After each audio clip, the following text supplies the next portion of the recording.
partir d'un environnement familier, de ce que vos enfants connaissent, de ce dont ils ont l'habitude. C'est le conseil que je vais vous partager aujourd'hui dans cette 10e vidéo de ce format Un jour une astuce.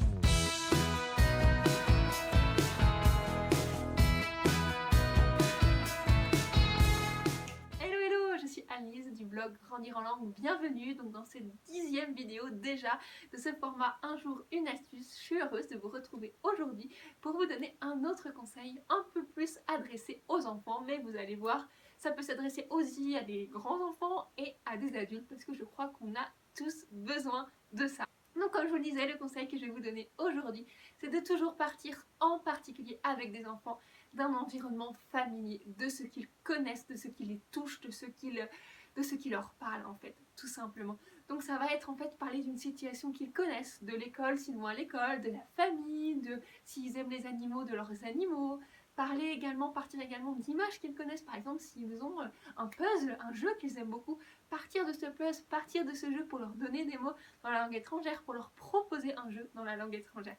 Pourquoi il faut partir d'un environnement familier? Tout simplement parce que ça rassure, parce qu'on apprend mieux avec des choses qu'on connaît déjà, parce que ça touche à nos émotions. Et qu'en fait la langue étrangère, quoi qu'on le dise, même si c'est quelque chose de riche, que c'est quelque chose de super chouette, c'est quand même une sortie de notre zone de confort. Notre cerveau, quand on apprend une langue étrangère, il se dit « Oh là là, je connais pas », il est forcément un peu plus prudent.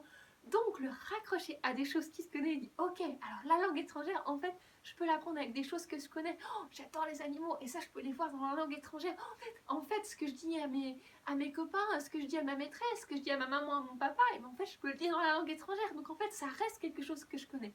Pour un enfant, c'est très très très important. L'adulte, il va être beaucoup plus capable en fait d'élargir, si vous voulez, son paysage, d'élargir en fait sa vision, mais on apprend toujours plus quand c'est quelque chose qui nous touche, qu'on connaît et qui nous parle. Donc voilà, je pourrais parler de ça encore pendant des heures, donc je vais m'arrêter là. Retenez tout simplement ça. Partir d'un environnement familier, de ce que vos enfants connaissent, de ce que vous connaissez, de ce qui vous plaît, de ce qui vous touche, de ce qui fait partie de vos habitudes et de vos quotidiens, parce que de toute façon, quand on apprend une langue, c'est pour communiquer, c'est pour parler de choses qu'on connaît, c'est pour parler de choses concrètes. Donc autant apprendre ce dont on a besoin et ce qui va nous servir pour communiquer dans cette fameuse langue étrangère. J'espère en tout cas que ce conseil vous aidera. Partagez-moi pareil vos retours d'expérience dans les commentaires. Je suis vraiment toujours très heureuse de pouvoir partager avec vous. Pensez également à vous abonner à la chaîne pour être au courant des prochaines astuces qui sortiront dans les prochains jours. Je vous dis à très vite du coup pour la prochaine vidéo. Prenez soin de vous et à bientôt.